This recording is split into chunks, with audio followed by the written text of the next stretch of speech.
Amados hermanos, para mí es un privilegio poder compartir la lección o estudio 25 en este 21 de febrero en la escuela dominical. El tema de la lección es sumamente importante para nosotros en este tiempo que estamos viviendo, de manera que nosotros entendamos cómo responder a circunstancias tan difíciles como la que pasó Jesús. El tema es Jesús es juzgado. El texto de estudio se encuentra en Marcos 14, del versículo 43 hasta el Marcos 15 al versículo 15. La verdad central es que Jesús mostró humildad en las horas más oscuras de su vida. El versículo clave se encuentra en Marcos 14, 60-61, y dice así: entonces el sumo sacerdote, levantándose en medio, preguntó a Jesús, diciendo: ¿no respondes nada? ¿Qué testifican esto contra ti? Mas él callaba y nada respondía. El sumo sacerdote le volvió a preguntar y le dijo: ¿eres tú el Cristo, el Hijo del bendito? Vamos a orar. Padre, te damos gracias por esta tarde. Te damos gracias por el privilegio de tener tu palabra con nosotros. Permite que tu Espíritu Santo nos dirija en todo lo que hagamos, Señor, y que seamos edificados a través del uso de tu palabra y aprender, Señor, de ella. En el nombre de Jesús. Amén. Gloria a Dios. Las metas de la enseñanza es dirigir a los alumnos a relatar un poco los eventos del juicio de Jesús. Es importante que podamos ver la legalidad o ilegalidad del mismo a la luz de las profecías bíblicas. Ayudar a los alumnos a reconocer cómo Jesús se sometió al plan para nuestra salvación, aun cuando eso significó soportar acusaciones falsas y un juicio injusto. Y tercero, desafiar a los alumnos a examinar su propia disposición para servir a Dios sin importar el costo y someterse a Dios de una manera más profunda. Gloria a Dios. La introducción al estudio, una organización sin fines de lucro llamada Proyecto Inocencia, presente en diferentes países, ha sido responsable de exonerar a centenares de personas a través de pruebas de ADN. La mayoría fueron juzgados y sentenciados por error, no porque alguien hubiera presentado intencionalmente acusaciones falsas en contra de ellos. Jesús fue juzgado y condenado sin las debidas garantías procesales. Su propio pueblo quería condenarlo y lo entregó para que lo mataran. No hay justicia o injustamente acusado o injustamente juzgado. ¿Qué sentimiento despiertan en nosotros esas palabras? Especialmente si considera la posibilidad de que esta fuera su experiencia. La mayoría de las personas haría todo lo posible para evitar dicho trato y para luchar en su contra si estuvieran en esa situación. Traicionado por uno de sus discípulos, abandonado por otros de ellos y negado y juzgado ante el gobierno romano, Jesús enfrentó el rechazo más allá de lo que podamos imaginar. Sin embargo, su actitud y comportamiento en las horas más oscuras de su vida sirven como el mejor ejemplo cuando enfrentamos un trato duro por parte de aquellos que no conocen al Señor. Al pensar que Jesús no hizo sino el bien, pudiera sorprendernos que fuera arrestado y ejecutado. Sin embargo, Él no se sorprendió por estos eventos. Él conocía la pecaminosidad del corazón humano. También sabía que el plan del Padre requería su muerte y su resurrección. Mientras estudiamos Marcos 14, se nos recuerda que nuestras experiencias tampoco sorprenden a Dios. Podemos desafiar en Él para responder en su amor cuando enfrentamos desafíos y retos en la vida. Vamos a leer la porción de Marcos 14, 43-46, 54-64. Dice: y luego, Marcos 14, 43, aún hablando él, vino Judas, que era uno de los 12, y con él una compañía con espadas y palos de parte de los principales, de los príncipes, de los sacerdotes y de los escribas y de los ancianos. Y el que le entregaba les había dado señal común diciendo, al que yo besare, aquel es, prenderle y llevarle con seguridad para que no escape. Como vino, se acercó luego a él y le dijo, maestro, y le besó. Entonces ellos echaron en él sus manos y le prendieron y trajeron a Jesús al sumo sacerdote y se juntaron a él todos los príncipes de los sacerdotes y los ancianos y los que escriban. Pero Pedro le siguió de lejos hasta dentro del patio del sumo sacerdote y estaba sentado con los servidores y calentándose al fuego. Los príncipes de los sacerdotes y todo el concilio buscaban testimonio contra Jesús para entregarle a él a la muerte. Mas no la hallaban, porque muchos decían falsos testimonios contra él, mas sus testimonios no concertaban, se contradecían. Entonces levantándose unos dieron falso testimonio contra él, diciendo, nosotros le oímos decir, yo derribaré este templo que es hecho de mano y en 3 días lo edificaré y edificaré otro sin mano. Mas ni aún así se concertaba el testimonio de ellos. Entonces el sumo sacerdote, levantándose en medio, preguntó a Jesús, ¿no responde algo a nada de esto? ¿Qué atestiguan estos contra ti? Mas Jesús callaba y nada respondía. El sumo sacerdote le volvió a preguntar y le dice, ¿eres tú el Cristo, el Hijo del bendito? Y Jesús le dijo, yo soy. Y veréis al Hijo del Hombre sentado a la diestra de la potencia de Dios y viniendo en las nubes del cielo. Entonces el sumo sacerdote, rasgando sus vestidos, dijo, ¿qué más tenemos necesidad de testigos? Oídos habéis la blasfemia. ¿Qué os parece? Ellos todos le condenaron para ser culpado de muerte. Marcos 15, el 1 al 15 dice, y luego por la mañana, habiendo tenido consejo de los príncipes, de los sacerdotes, con los ancianos, con los escribas y con todo el concilio, llevaron a Jesús atado y le entregaron a Pilato. Y Pilato le preguntó, ¿eres tú el rey de los judíos? Respondiendo él le dijo, tú lo dices. Y los príncipes de los sacerdotes le acusaban mucho y le preguntó otra vez Pilato diciendo, ¿no respondes algo? Mira de cuántas cosas te acusan. Mas Jesús ni aún con eso respondió, de modo que Pilato se maravillaba. Empero en el día de la fiesta le soltaba un preso cualquiera que pidiesen. Y había uno que se llamaba Barrabás, preso con sus compañeros de motín que habían hecho que murieran soldados en una revuelta. Y viniendo la multitud comenzó a pedir hiciese como siempre lo había hecho. Y Pilato le respondió diciendo, ¿queréis que os suelte al rey de los judíos? Porque conocía que por envidia le habían entregado a los príncipes de los sacerdotes. A los príncipes de los sacerdotes incitaron a la multitud que le soltase antes a Barrabás. Y respondiendo Pilato, les dice otra vez, ¿qué pues queréis que haga del que llamáis rey de los judíos? Y ellos volvieron a dar voces, diciendo, crucifícale. Mas Pilato les decía, pues, ¿qué mal ha hecho? Y ellos daban voces, diciendo, crucifícale.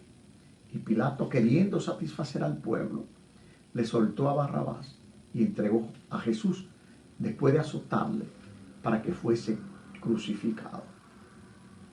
Como siempre en estas lecciones vamos a tener 3 partes.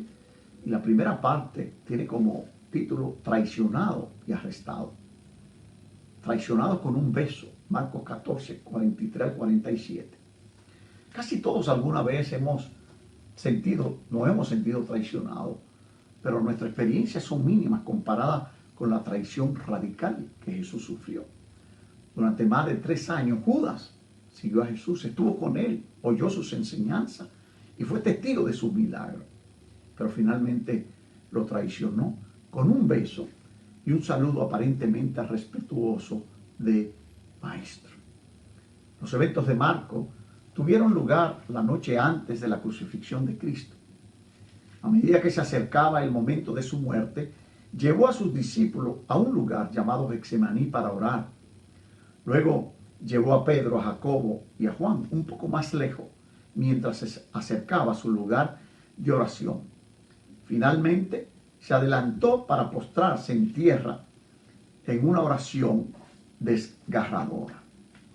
Mientras tanto, los discípulos de Jesús se durmieron en vez de velar y orar como Él les había dicho. De manera que entonces, cuando Jesús los despertó por tercera vez, dice la palabra que apareció Judas y con él una multitud armada con espadas y palos, en el versículo 43, enviado desde las más altas autoridades de Israel. Esta turba estaba lista para prender a Jesús y luchar contra cualquier resistencia que pudiera presentarse entre sus seguidores. Judas le dijo que lo llevaran bajo guardia asegurado. Al principio de su ministerio hubo una ocasión en que Jesús esquivó a una multitud enojada que intentaba matarle y se escapó y huyó. Lucas 4:28. Judas no quería que aquellos que escoltaban a Jesús lo perdieran, así que le dijo: asegúrenlo bien, ya sea por las propias acciones de Jesús o por cualquier otro intento de sus discípulos de liberarlo. La manera en que en que Judas trató a Jesús muestra la amargura de la traición de alguien cercano. Judas llamó a Jesús maestro. Marcos 14:45. Saludó a Jesús con un beso, quizás mostrando cierta ironía. Esta no solo era una práctica común de besar. Pablo habla de saludarnos con ósculo santo en la iglesia primitiva. Por lo tanto, aquí intentó defender a Jesús atacando al siervo del sumo sacerdote, uno de los seguidores que estaban con él. Dice que Pedro saca la espada y entonces no sabemos si estaba arrepentido de haber negado a Jesús varias veces, 3 veces, pero estuvo dispuesto a herir al siervo del sumo sacerdote. Sin embargo, Jesús voluntariamente aceptó su arresto como parte del plan redentor de Dios. Luego incluso sanó la herida de aquel que Pedro había cortado con la espada. Claro, el grupo de Jesús tenía miembros del partido de los celotes, como era Pedro, y ellos estaban interesados en liberar a el pueblo judío de la opresión romana, y por eso andaban siempre armados, y la espada era parte de su indumentaria. Por lo tanto, Jesús fue traicionado y arrestado. Ser traicionado por un amigo tiene más dolor que ser traicionado por alguien que es su enemigo. Judas estuvo con él, comió a la mesa con él, oyó los mensajes, vio los milagros que hizo. Sin embargo, de alguna manera que no podemos entender, estuvo dispuesto a traicionar al maestro. La segunda parte de esta primera, traicionado y arrestado, tiene como tema tomado por la fuerza. Marcos 14:48 al 52. Si bien Jesús tuvo y tendrá la autoridad, toda la autoridad, como hemos señalado en estudios anteriores, permitió que lo llevaran por la fuerza en Getsemaní. Sin embargo, nunca fue despojado de su autoridad, sino que mostró su autoridad al dar su vida voluntariamente, siendo inocente, sin haber nada que legalmente justificara su detención y mucho menos su muerte. Después de su arresto, Jesús pronunció una declaración que quizá estaba presagiando los eventos que ocurrirían varias horas después. Como contra un ladrón habéis salido con espadas y con palos para prenderme. Barrabás, uno que realmente estuvo involucrado en una rebelión, sería presentado a la multitud junto con Jesús, y a la multitud se le permitiría elegir la libertad para solo uno de los prisioneros. De manera que nosotros podemos ver cómo Jesús señaló la ironía de su arresto. Fue tomado por la fuerza como si fuera alguien peligroso, y lo hacen de noche. De manera que fue llevado de noche a pesar de las muchas veces que pudo haber sido arrestado mientras enseñaba públicamente de día. Estas circunstancias fueron la oportunidad de señalar que Dios permitió que ocurrieran estos eventos del arresto de Jesús de esta forma para que se cumpliera la profecía de su palabra, donde decía: se hiere el pastor y las ovejas son dispersadas. Por lo tanto, lo que está dándose aquí es el cumplimiento de la palabra de Dios, de las profecías con relación al arresto de Jesús, que era el Mesías del Señor. Los discípulos de Jesús, temiendo por su vida, abandonaron a Jesús y huyeron de aquellos que los capturaron. Un joven que le seguía, supuestamente estaba con una sábana y le alaron la sábana y huyó desnudo. Muchos creen que fue el mismo evangelista Marcos, porque es el único evangelio donde aparece esa situación. Pero usted tiene que entender que lo que se estaba dando traía dolor al Señor. La palabra dice que cuando Jesús le dijo a sus discípulos: oren conmigo, ninguno de ellos lo hizo. Sin embargo, cuando él estuvo orando, le preguntó al Señor: si tú puedes sacarme de esta situación, hazlo. Si hay otra manera, otra forma, hazlo. Pero que se haga tu voluntad, no la mía. Lo que quiere decir que Jesús entendía la situación que se estaba dando, porque era parte del propósito de Dios para que usted y yo pudiéramos ser salvos del pecado, de la acción del pecado temporal y eterno. Por lo tanto, nosotros agradecemos al Señor que estuvo dispuesto a entregarlo todo, a darlo todo. Y por eso, cuando en los evangelios se narran eso, dice que caían de su frente como gotas de sangre de la presión que había. De hecho, cuando él está en esa situación, dice: mi alma está triste hasta la muerte. En otras palabras, en el original Jesús estaba diciendo: yo quisiera morirme, porque él sabía lo que tenía que sufrir. La crucifixión era la forma más bárbara de sacrificar a los peores asesinos. Y Jesús, sin ser asesino, fue llevado a ser crucificado. Por lo tanto, debemos agradecer esta ofrenda de la vida de nuestro Señor por amor a ti y por amor a mí. Sería interesante algunas preguntas. Vamos a leer 1 Timoteo 6:10, donde habla de lo que es el amor al dinero. El amor al dinero es la raíz de todo mal. Pregunta: ¿qué resultados tuvo el dinero en la vida de Judas? ¿Era Judas amador del dinero? El amor al dinero es la raíz de todo mal. Pero no entendemos lo que movió, porque él cogió las 30 piezas de plata y la echó al piso, quizá por cuestiones de conciencia, de que había entregado, como él mismo dijo, la vida de un justo. Bueno, quizá el dinero estaba ahí en su corazón, o el amor al dinero, y fue capaz de olvidarse de los momentos. Sin embargo, tenemos que entender que alguien tenía que entregar a Jesús. Sucede que se llamó Judas, así como pudo haberse llamado de otra manera. Alguien tenía que hacerlo. Si alguien no le hubiera entregado, no se hubiera dado el sacrificio de la cruz y nosotros no hubiéramos tenido posibilidad de salvación. Otra pregunta: ¿cree usted que Pedro se arrepintió de sus acciones al tratar de defender a Jesús? Cuando él saca la espada y le quita la oreja al siervo del sumo sacerdote, ¿se habrá arrepentido?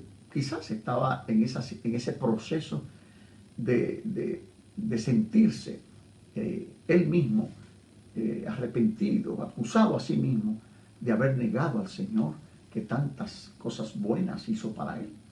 Pero eso es parte de lo que muchas veces nosotros tenemos que hacer, uno de los recursos más importantes que tiene la iglesia es el de la confesión, el arrepentimiento.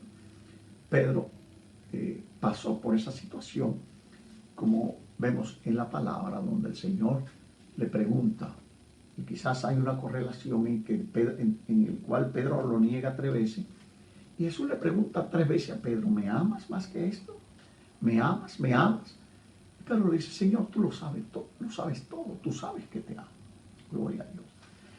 ¿Por qué cree usted que los discípulos huyeron en ese momento, a pesar de que se habían mantenido fieles a Jesús? Bueno, ese es el momento más crítico. Era el momento de enfrentar probablemente la muerte. Y muchas veces enfrentar la muerte no es tan fácil si no estamos seguros de nuestra relación con el Señor. La sangre de los primeros creyentes fue la semilla del Evangelio para que creciera. Pero ¿hasta qué punto nosotros estamos dispuestos a mantenernos fieles al Señor, aún a costa de nuestra vida? Eso es importante, porque es muy fácil decir soy creyente cuando no hay peligro de muerte, pero con peligro de muerte, peligro de hambre, ¿hasta qué punto no se mantuvieron fieles? Porque eran seres humanos, así como nosotros fallamos, ellos fallaron, no eran superiores a nosotros. Pedro estuvo con Jesús y le negó. Marco estuvo y salió huyendo, y otros salieron huyendo también. Todos se escondieron. ¿Por qué? Porque somos seres humanos. Por lo tanto, no debemos condenarlos. ¿Por qué? Porque nosotros no sabemos, si estamos en los zapatos de ellos, de qué manera hubiéramos reaccionado. ¿Cómo cree que respondería usted si las autoridades lo detuvieran por ser cristiano, a causa de su fe? ¿Cómo respondería? Bueno, es sumamente difícil tener la respuesta hasta que no estemos en la situación. Pedro le dijo, yo estoy dispuesto no solamente a seguirte, sino a morir por ti. Sin embargo, cuando entró al patio del sumo sacerdote, donde estaba reunido el Sanedrín, a él no lo iban a matar, solamente le dijeron, tú eres de ellos, y él pudo haber dicho sí y salir de ahí, pero él lo negó. No solamente lo negó, sino que hay algunas circunstancias donde parecería que él dijo, yo no conozco a ese señor, yo no sé de eso. Y en algunas porciones dice, y él maldijo esa situación, ese momento. Lo que quiere decir que es difícil hasta que no estemos en la situación. La parte 2, ante el sumo sacerdote, atacado por falso testimonio, Marcos 14, 53, 64. Los líderes judíos estaban decididos a ejecutar a Jesús, pero no tenían el poder para hacerlo. Tampoco tenían la evidencia que necesitarían para solicitar su muerte. Como alternativa, reclutaron testigos dispuestos a mentir respecto a las palabras de Jesús, pero aún así los testigos no concordaban. Por lo tanto, sus declaraciones no se consideraban válidas ante el Imperio Romano. Para no ser disuadidos, siguieron hostigando a Jesús hasta que Jesús usara declaraciones en su contra, que él realmente había dicho de sí mismo, como era, yo soy el Cristo, yo soy el Mesías. Fue llevado el sumo sacerdote, Caifás. Reunido allí estaba todo el cuerpo de Caifás, y lo siguió desde la distancia, y fue admitido con la ayuda de Juan al patio del sumo sacerdote. Lo que quiere decir que probablemente Juan tenía conexiones allí, de acuerdo a Juan 18, 15, 16. Roma, como potencia ocupante de la región, no permitía que el Sanedrín condenara a muerte a nadie o que ejecutara a nadie. Ellos podían condenarlo, pero no ejecutarlo.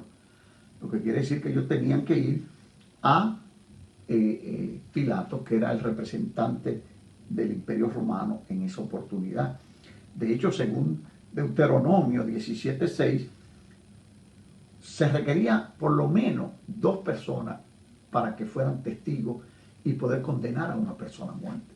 Una sola persona no podía hacerlo. Ellos tenían que tener 2 o 3, pero mínimo 2.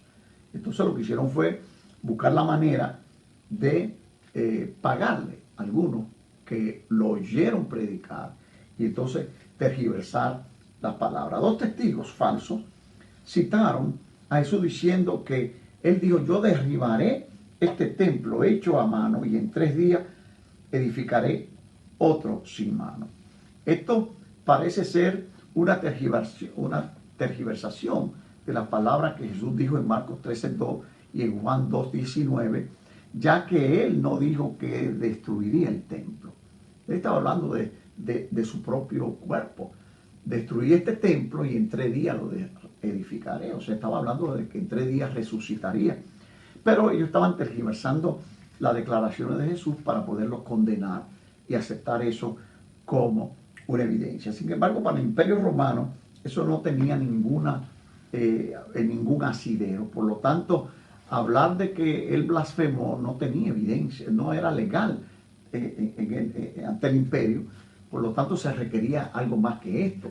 Claro, ellos podían acusarlo, no podían ejecutarlo, por lo tanto tenían que utilizar alguna patraña para que Pilato, de otra manera, no en términos de blasfemia, pudiera condenar a Jesús. La ofensa, de acuerdo a Levítico 24:16, si Jesús hablaba de que él era el Hijo de Dios, esa era una blasfemia que implicaba la muerte. Por eso ellos estaban tratando de que él pudiera traer a colación alguno de esos términos que él usaba. Entonces le preguntó directamente a Jesús, el sumo sacerdote, que declarara quién era él. Incluso Pilato le pregunta a Jesús, entonces, ¿eres el Mesías? Y él dijo: yo soy el Mesías, yo soy el Hijo de Dios. Él no negó esa afirmación porque a eso él vino como Mesías, como el Cristo, para morir en nuestro lugar. Creyendo que las palabras de Jesús eran blasfemas, Caifás rasgó su ropa como un acto de duelo, ya que Jesús, en su opinión, acababa de cometer una ofensa que solamente la muerte podía pagar. Luego interrogó al Sanedrín para obtener su sentencia sobre el asunto. Se decidió que Jesús tenía que morir, había blasfemado. Entonces, por eso es importante que, aunque el Sanedrín estuvo de acuerdo, nosotros vemos en Lucas 23, 50 al 53, cómo José de Arimatea, que no estuvo de acuerdo en la condena en que se crucificara, fue a buscar el cuerpo de Jesús. O sea que no todo el Sanedrín estuvo de acuerdo en esto, pero había algunos que tenían quizás más influencia que otros, y de esa manera estaban reaccionando en este momento, utilizando la influencia para tratar de cambiar la mente de Pilato, quien por blasfemia no podía condenar a nadie a muerte. De hecho, él en todo momento estuvo diciendo que no había nada que pudiera justificar la muerte de Jesús. La segunda parte es: Jesús es rechazado por Pedro, además de haber sido traicionado. Entonces nosotros vemos cómo parte de su círculo íntimo rechazaron al Señor, de manera que es más dolorosa la traición, es más dolorosa la negación. Jesús no se sorprendió por el fracaso de Pedro. A pesar de todo, Jesús tenía un gran plan para Pedro y continuó obrando en su vida. Quizás la vida de Pedro y la vida de David, hombres que no fueron perfectos, como ninguno de nosotros somos, yo tengo esperanza, porque el mismo que salvó a Pedro, el mismo que llamó a Pedro, que lo vio negar, que lo vio retroceder y fracasar, es el mismo que usted y yo hemos conocido. Por lo tanto, cuando el enemigo diga que nosotros hemos perdido toda posibilidad, usted, en el nombre del Señor, reprenda y apiade y llénese de esa dirección del Espíritu Santo y permita que esa sangre del Señor nos cubra. Y entonces le dice al enemigo, yo soy hijo de Dios. No importa si usted ha cometido pecado, como cualquiera, usted reconoce, dice primera de Juan 1, 9 y 10, si confesamos, Él es fiel y justo para perdonar nuestros pecados y limpiarnos de toda maldad. Por lo tanto, Pedro no era peor que nosotros, ni David era peor que nosotros. Somos seres humanos con debilidades. Por lo tanto, por eso es tan importante depender o poner toda nuestra confianza en el Señor Jesús. Después de ser condenado por el Sanedrín, Jesús sufrió ataques físicos y verbales de quienes lo detuvieron para hacer burla de su conocimiento y poder. Le vendaron los ojos, lo golpeaban y le exigían que identificara quién te ha dado golpe. Mientras Pedro evitaba ser identificado con Cristo, incluso cuando una de las sirvientas del sumo sacerdote lo identificó como uno de los compañeros de Jesús, Pedro negó sus afirmaciones enfáticamente, diciendo, no lo conozco, no sé quién es él. Vamos a leer Mateo 26. Yo quisiera que vayamos al versículo 71. Dice la palabra de Dios, Mateo 26, 71 a 74, dice la palabra, pero cuando él salió a la puerta, otra criada le vio y dijo a los que estaban allí, este estaba con Jesús de Nazaret. Otra vez negó Pedro con juramento, no lo conozco, yo no conozco a ese hombre. Poco después se acercaron los que estaban allí y dijeron a Pedro, verdaderamente tú también eres de ellos, porque aún tu modo de hablar te descubre. Wow. Entonces comenzó a maldecir y a jurar que no conozco a ese hombre. Enseguida cantó el gallo. Y Pedro se acordó de las palabras de Jesús que había dicho, antes que el gallo cante me habrás negado 3 veces. Y saliendo de allí, oró amargamente. Qué trágico tener que pasar por la situación de negar al Señor cuando le hemos prometido que vamos a estar con Él y que vamos a seguirle. Aún, como decía Pedro, yo doy mi vida por ti. Después de ser condenado, sufrió ataques físicos y verbales. Aunque Pedro se apartó para evitar a la criada, ella lo vio otra vez y atrajo la atención de los demás hacia él. Después de su segunda negación, el acento y dialecto galileano de Pedro fueron evidentes a los que estaban ahí. Esto suscitó la negación más categórica. Pedro comenzó a maldecir y a jurar. Mención de que Pedro juró probablemente no significa maldecir en el sentido que hoy conocemos. No sabemos qué significó eso, pero si lo interpretamos en nuestro idioma español, sabemos lo que quiere decir maldecir. Pero en el original probablemente jurar era equivalente a eso. De todas maneras, la situación es que Pedro negó cuando él dijo que estaba dispuesto a morir por el Señor. Pedro probablemente estaba empeñando su palabra, lo que resultaría en que él mismo sería maldecido si faltaba su palabra. En este sentido, entonces, Pedro estaba expresando un nivel de vergüenza hacia el Señor que vemos en la advertencia de Cristo de Marcos 8:38.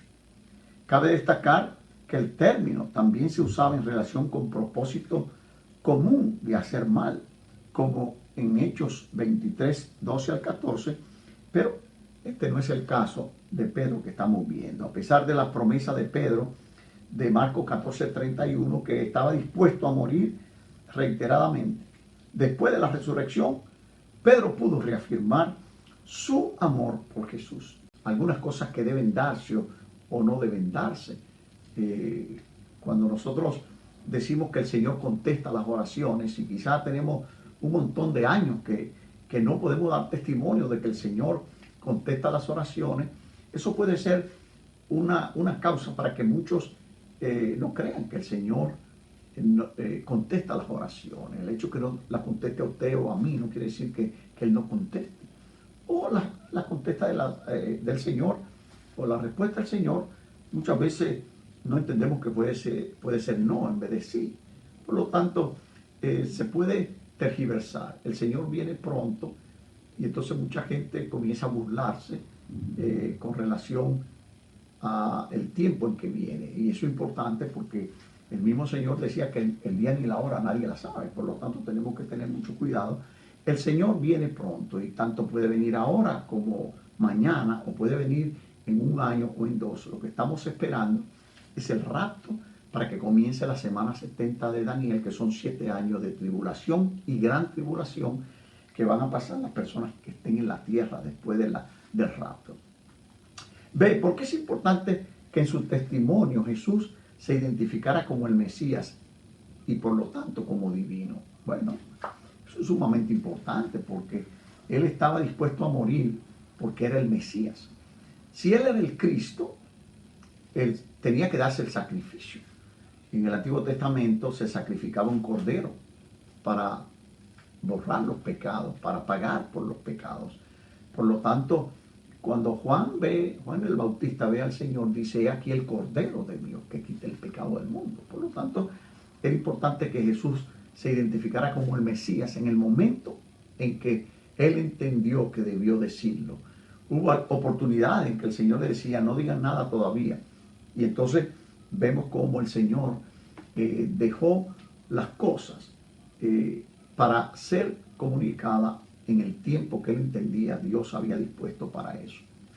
La misma llegada de Él, en Gálatas dice: llegado el tiempo, el cumplimiento del tiempo, Dios envió a su Hijo nacido de mujer. Por lo tanto, hay un tiempo para todo. Y Jesús tenía que darnos a entender que Él era el Cristo, que Él era el Mesías, especialmente para los judíos que estaban esperando el Mesías. Él tenía que identificarse para que ellos pudieran tomar una decisión por Él o contra de Él. ¿Por qué cree usted que la gente se burla de Jesús? Yo pienso que la gente se burla de Jesús por el corazón, por el pecado que hay en el corazón. Se burla de Jesús porque no conoce a Jesús. Yo me acuerdo antes de venir al Señor, siendo yo un muchachón, estaba en la ciudad de Higüey, en el parque, y entonces había un desfile de evangélicos. En ese tiempo yo era monaguillo. Me acuerdo que venían los cristianos con la Biblia y yo comencé a decir: aleluya, cacuepuya, aleluya, cacuepuya, burlándome de los hermanos que estaban desfilando, probablemente en el día de la Biblia. Claro, era una situación en que como muchacho quizás yo todavía no había llegado al punto en que el Señor me llama y habla mi vida. Y entonces, probablemente 4 años después de eso, el Señor me reta a seguirle. Y entonces, a partir de ese momento, yo entregué mi vida total al Señor. De manera que eso no quiere decir que he sido perfecto en este caminar. He tratado de hacer lo mejor para el Señor, pero he fallado muchas veces. No soy perfecto. Pero lo más importante es que el amor del Señor y la misericordia dice que es nueva cada mañana y que esta misericordia seguirá hasta 1000 generaciones. O sea que mis hijos, mis nietos, mi bisnieto, mi tataranieto, todos van a recibir esa misericordia del Señor. ¿Qué debe hacer una persona cuando le ha fallado a Cristo? Confesar, reconocer, arrepentirse. Eso es lo que dice la palabra. Les hemos fallado.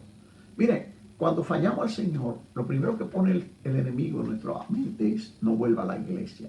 Y esa es una agenda, eso es parte de una estrategia del enemigo. Eso está en la agenda de Satanás para destruir nuestra vida. ¿Por qué? Porque él sabe que si vamos a la iglesia, la palabra nos va a hablar, el Espíritu Santo nos va a hablar. Por lo tanto, yo les recomiendo que el día en que usted tenga menos deseo de ir a la iglesia, ese es el día en que usted debe ir, porque Dios tiene algo para usted. Gloria a Dios. Vamos a la tercera parte. Jesús ante Pilato, el rey de los judíos. Marcos 15, el 1 al 5. Los enemigos de Jesús tergiversaron la verdad, modificando sus acusaciones originales contra Jesús para manipular a Pilato con el fin de que cumplieran sus deseos. Decir que Jesús era un blasfemo, decir que Jesús se hacía ser hijo de Dios, para el Imperio Romano y el sistema legal romano, eso no tenía ninguna relevancia. Pero ellos utilizaron otra estrategia. No estaban realmente preocupados por ninguna traición de rebelión contra Roma. A ellos no les importaba eso. Usaron el argumento para que Pilato viera la situación como un asunto de preocupación nacional o para el gobierno romano. En otras palabras, si no pudieron convencerlo diciendo que Jesús era un blasfemo, comenzaron a acusarlo de que él no daba no pagaba los impuestos a Roma y una serie de esas cosas.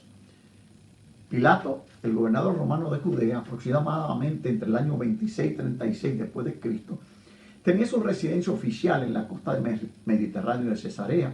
Cuando estaba en Jerusalén, se quedaba en el palacio construido por Herodes el Grande al suroeste del templo. Ya que los funcionarios romanos comenzaban su trabajo al amanecer, los gobernantes judíos trajeron a Jesús bien temprano en la mañana. El sumo sacerdote y el Sanedrín habían acusado a Jesús de blasfemia. Sin embargo, este cargo significaba poco para Pilato, que lo que tenía que ver era a la luz de la legalidad una sentencia, no a la luz de tradiciones religiosas, como él expresó en algunas oportunidades. Este cargo significaba poco para el imperio. Parece que los gobernantes judíos cambiaron el principal reclamo contra el Cristo para que fuera traición. Pilato, como gobernador romano, observaba atentamente las señales de rebelión debido al alto nivel de disturbio político en Israel. También es digno de mención que Pilato era conocido por su crueldad contra los judíos. Probablemente preocupado por su rebelión, Pilato le preguntó a Jesús si él era el rey de los judíos. Si él era el rey de los judíos. Bueno, el Señor le responde, tú lo dices. Si es una figura retórica diciendo sí a la pregunta de Pilato. Jesús estaba usando esta figura. Los judíos no entraban al palacio por temor a contaminarse ceremonialmente. Parece que Jesús había sido conducido fuera del palacio y al patio abierto, donde los principales sacerdotes lo acusaron de muchas cosas. Según Lucas 23:2, junto con sus declaraciones de mesianismo, Jesús fue acusado de subversión y de oponerse al pago de los impuestos al César. Eso sí era importante para Pilato. Pilato se sorprendió de que Jesús permaneciera en silencio cuando se le dio la oportunidad de responder a sus acusaciones. Tremendo, ¿verdad? De hecho, nosotros vemos que cuando los acusadores le decían que él se había llamado el Hijo de Dios, dice la palabra que fue cuando Pilato se sintió un poco con miedo y va donde Jesús y comienza a llamarlo para que atestigue, y entonces le pregunta de dónde tú eres. Es interesante porque esa es una porción que me llama mucho la atención en Juan 19. Mira lo que dice la palabra de Dios. Juan 19, del 6 en adelante, dice: cuando le vieron los principales sacerdotes y los guardias, gritaron diciendo: crucifícale, crucifícale. Le dijo Pilato: tomadlo vosotros y crucificarle, porque yo no hallo ningún delito en él. Los judíos le respondieron: nosotros tenemos una ley, y según nuestra ley él debe morir, porque se hizo a sí mismo hijo de Dios. Estaba hablando de la porción en Malaquías. Cuando Pilato oyó esta palabra, dice que tuvo aún más miedo. Entró en el pretorio otra vez y dijo a Jesús: ¿de dónde eres? Pero Jesús no le dio respuesta alguna. Entonces Pilato le dijo: ¿a mí no me hablas? ¿No sabes que tengo autoridad para soltarte y tengo autoridad para crucificarte? Respondió Jesús, tremendo: no tendrías ninguna autoridad contra mí si no te fuere dada de arriba. Por esto, el que me entregó a ti tiene mayor pecado. Desde entonces, Pilato procuraba soltarle, pero los judíos gritaron diciendo: si sueltas a este, no eres amigo del César. Todo aquel que se hace rey se opone al César. ¡Wow! Tremendo, tremendo. Y Pilato no quería entrar en esa situación. Quizá para preservar la vida de Jesús, Pilato preguntó a la multitud entonces si podía de alguna manera resolver esto, ¿verdad? Bueno, la palabra de Dios establece que nosotros estamos llamados a ser fieles al Señor bajo todas circunstancias. Ellos trataron por todos los medios, pero no pudieron encontrar y tuvieron que utilizar la cuestión digamos, del imperio, ¿no? De que no se pagaban los impuestos y de que era sedicioso y que andaba con un grupo haciendo cosas que no debía de hacer. De todas maneras, ellos se salieron con la suya y convencieron a Pilato de lo que él no quería hacer, que era crucificarlo. La segunda parte de la parte ante Pilato es Barrabás liberado, Jesús castigado. Es importante entender que cuando los líderes son controlados por sus propios intereses, por el hambre de popularidad o el miedo a los demás, a menudo toman muy malas decisiones.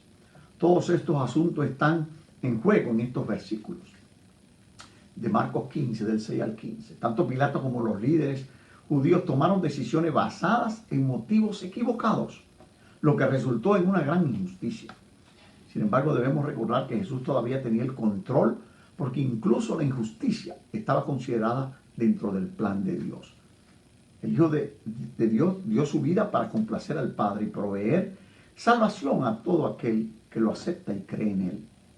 Los que se reunieron en la residencia de Pilato tenían que tomar una decisión. Según la costumbre, un prisionero era liberado y probablemente, quizás, Pilato dijo: no puede ser que si le presento a este sedicioso Barrabás y este hombre tan manso, Jesús, ellos vayan a pedir que suelte a Barrabás. Sin embargo, utilizó lo que cada año se hacía durante la fiesta de la Pascua. Una opción era Jesús, la otra era Barrabás, un hombre acusado de insurrección y asesinato durante una sublevación. Hubo muchas insurrecciones durante el tiempo en que Roma controlada por Israel, y personas como Barrabás trataban de liberar a los judíos del poder romano. En este caso, las acciones resultaron en la muerte de soldados.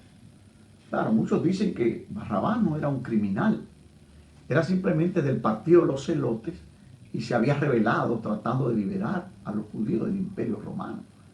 Claro, para los romanos era un criminal, porque se estaba desobedeciendo al imperio, que de esa manera trazaba las normas a todos los ciudadanos que el imperio, de los países o de las regiones que el imperio controlaba. Quizá para preservar la vida de Jesús, Pilato preguntó a la multitud si querían que Jesús fuera liberado. Sin embargo, se dio cuenta de que los principales sacerdotes, que no podían igualar el carácter, la enseñanza y los milagros de Jesús, le habían entregado por motivos de envidia.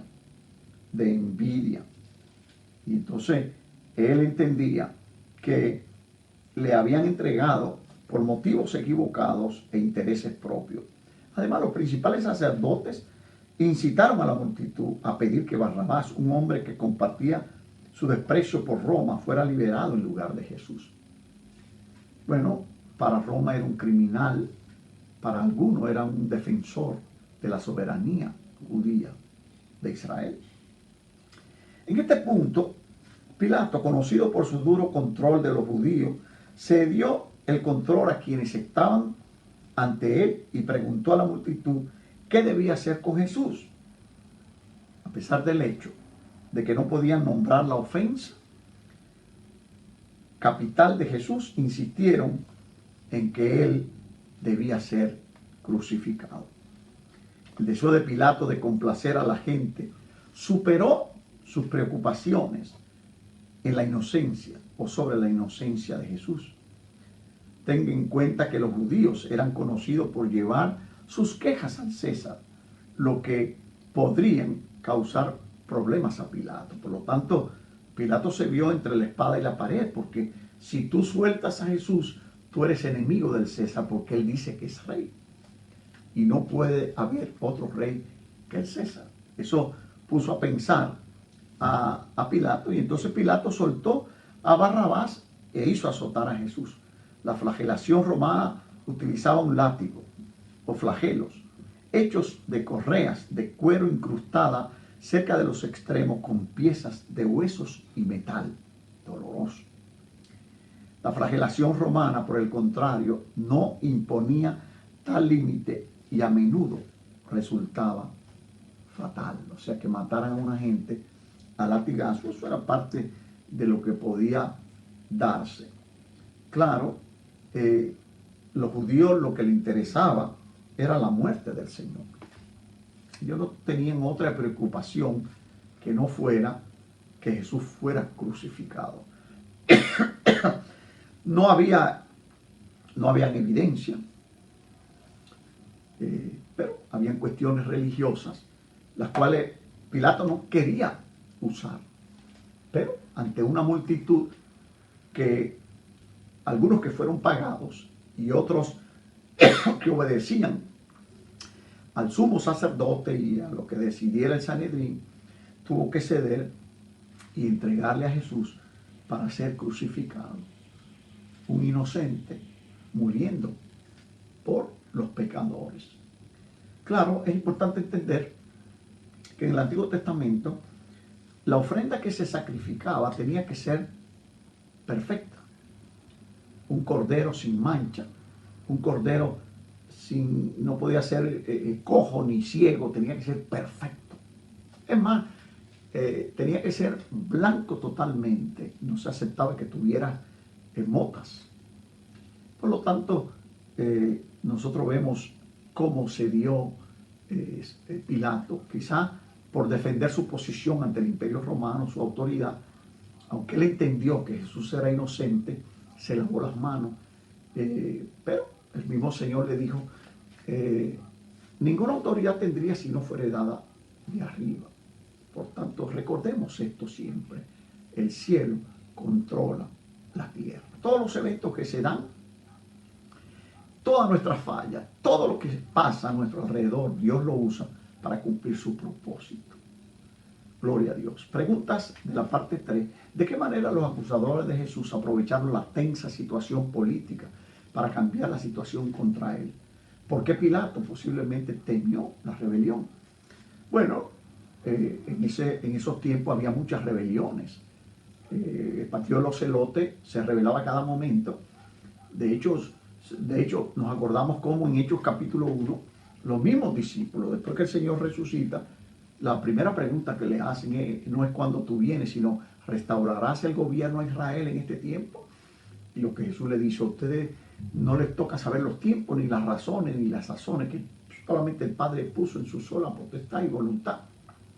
Pero recibiréis poder. Y ahí comienza el verdadero sentido de la vida cristiana, de que nosotros no estamos aquí para cambiar gobierno, nosotros estamos aquí para predicar el Evangelio de Jesucristo. Recibiréis poder cuando haya venido sobre vosotros el Espíritu Santo y me seréis testigos en Jerusalén, en Judea y hasta lo último de la tierra. Entonces, quizá Pilato temió a que hubiera una rebelión con los seguidores de Jesús. Acuérdense que lo agarran de noche, no de día, porque quizás alguno de sus seguidores, aunque no fueran de los 12, pudo haberse rebelado. Pregunta, ¿cuáles son algunas acusaciones falsas contra los cristianos de hoy? Bueno, acusaciones falsas. Bueno, hay tantas cosas que se pueden decir. La palabra de Dios dice que nos aseguremos de que cualquier acusación que hagan no tiene asidero de veracidad. En otras palabras, no es lo mismo decir, estos cristianos son unos ladrones. Dice que no sea así, que no nos hayan visto participando en desfalcar los dineros que no pertenecen a nosotros. Claro, falsas acusaciones, ustedes incluso comienzan a decir que nosotros estamos aseverando una serie de cosas y entonces tenemos que tener mucho cuidado. Por eso es importante que nosotros tengamos una vida clara, transparente, de manera que las personas no nos puedan acusar de nada. ¿Cuáles son algunas acusaciones falsas contra los cristianos de hoy? Es difícil que yo pueda decirle directamente, pero usted puede pensar en esto. ¿Qué pudiera ser? Que nosotros vamos a la iglesia, o que la iglesia lo que está es buscando el dinero de la gente que va, que el propósito de la iglesia es hacer rico a los pastores, que el propósito de la iglesia es predicar el evangelio de Jesucristo. Para predicar el evangelio de Jesucristo se necesitan los dineros de aquellos que tienen a Jesucristo como el dueño de su vida. Mi dinero no me pertenece a mí, pertenece al Señor. Su dinero no le pertenece a usted. Cuando yo vine al Señor me bauticé con la cartera, igual que usted. Si usted todavía tiene tanta lucha cuando tiene que ayudar a propagar el evangelio, tiene que revisar su fe, de manera que usted sea fiel al llamado de Dios en su vida. Pilato tenía gran poder sobre sus súbditos. ¿Qué ventajas podía haber buscado al ceder a la solicitud de la crucifixión de Jesús? Bueno, buenas recomendaciones. Los judíos tenían muy buena relación con el imperio, por lo tanto podían hablar bien de él, y entonces Pilato seguir siendo procurador y el rey, ¿verdad?, en esa región. Entonces era buscando amigos, y entonces en vez de asumir la actitud responsable de que una persona inocente no debió ser condenada, se lavó las manos y se lo entregó a ellos. Bueno, yo pienso que él prefirió su posición, prefirió su prestigio, prefirió su autoridad que la verdad, y reaccionó. Claro, uno tiene que entender que tenía que darse la crucifixión. Jesús tenía que ser condenado, siendo inocente, el Cordero de Dios, ¿verdad? El Cordero perfecto para el sacrificio perfecto, Jesucristo. Por último, ¿qué tipo de acciones impías ocurren cuando la envidia nos motiva? Somos capaces de hacer cualquier cosa. Una de las acciones, una de las situaciones que motiva más acciones erróneas es la envidia. La envidia. Si el hermano compra esto, usted lo quiere. Si aquello compra un carro, yo quiero un carro igualito a ese. Y entonces comenzamos a perder el tiempo tratando de obtener cosas que no necesitamos simplemente porque el vecino la tiene. Simplemente por eso. Por lo tanto, tenemos que tener mucho cuidado de que no incurramos en tomar decisiones que no agradan al Señor por motivos de envidia. Porque como el otro lo tiene, yo lo quiero. No, el Señor nos da de acuerdo a nuestras necesidades. El Señor suple nuestras necesidades. Él ha prometido darnos más de lo que nosotros necesitamos, dependiendo de nuestra fidelidad. La palabra de Dios dice en Malaquía: probadme en esto, si no abriré las ventanas de los cielos hasta que sobreabunden. Conozco mucha gente que no creen en el diezmo, que no creen en las ofrendas, no creen, yo no sé en lo que creen, pero creen en que todo debe ser gratis. Me acuerdo de una persona que había salido de la cárcel y vino a la iglesia que yo estaba pastoreando en los Estados Unidos, una iglesia muy bonita, alfombras, aire acondicionado, todo. Yo me acuerdo que cuando esa persona vino y recogíamos la ofrenda, dijo: no, ustedes están recogiendo dinero, ¿para qué? Y entonces le dije: hermano, déjeme decirle, usted viene de la cárcel, en la cárcel usted todo se lo dan, aquí no. ¿Quién compró esa alfombra? Ese aire acondicionado es electricidad, alguien tiene que pagarla, esos asientos costaron dinero. Entonces, usted salir de la cárcel y venir a decir que en la iglesia no se recogen ofrendas, usted no conoce la palabra. ¿Por qué? Porque el mismo Pablo hablaba de ofrendas para los santos de Jerusalén. Entonces, tenemos que tener mucho cuidado con eso. Gloria a Dios. Conclusión, ¿qué nos dice Dios? ¿Qué le dice la palabra a ustedes? Que el inocente pagó el precio siendo acusado de cosas que no había cometido, pero sufrió y se quedó callado porque él sabía que tenía que morir. Alguien tenía que entregarlo, Judas tenía que entregarlo. Por lo tanto, agradecemos el sacrificio que el Señor estuvo dispuesto a hacer por ti y por mí. A medida que leemos el relato del arresto, el juicio y la crucifixión de Jesús, pareciera no haber fin al sufrimiento, tanto físico como espiritual, que Él padeció por nosotros. Esto también nos muestra que su amor por nosotros tampoco tiene fin, ya que Él se sometió voluntariamente al plan de Dios para nuestra redención. Cada uno de nosotros puede medir su propio compromiso con Dios al meditar en el ejemplo perfecto que Jesús nos ha dado. ¿Cómo califica usted su nivel de compromiso con el Señor y su obra? Ojalá que ese compromiso sea un compromiso hasta la muerte. Tenemos que tener cuidado. Pedro dijo, yo estoy dispuesto a morir por ti, y lo negó. Bueno, el Señor lo sabía y se lo dijo. Eso quiere decir que muchas veces cometiendo imperfecciones en nuestra vida, el amor de Dios no nos separa. ¿Quién nos separará del amor de Dios? Dice Romano. ¿Quién?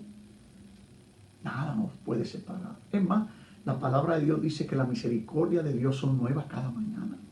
Apiádese de eso, agárrese de eso y siga caminando. Cayó, levántese, confiese al Señor y siga adelante. Esto es una guerra espiritual y usted un soldado de Cristo. Vamos a orar. Padre, te damos gracias por la clase que hemos tenido, gracias por tu palabra, gracias por tu Espíritu Santo. Permite que seamos edificados en todo esto. Ayúdanos a serte fiel en medio de situaciones tan difíciles como la que estamos viviendo en estos tiempos. Te damos a ti el honor y la gloria en el nombre de Jesús. Amén. Dios le bendiga y hasta el próximo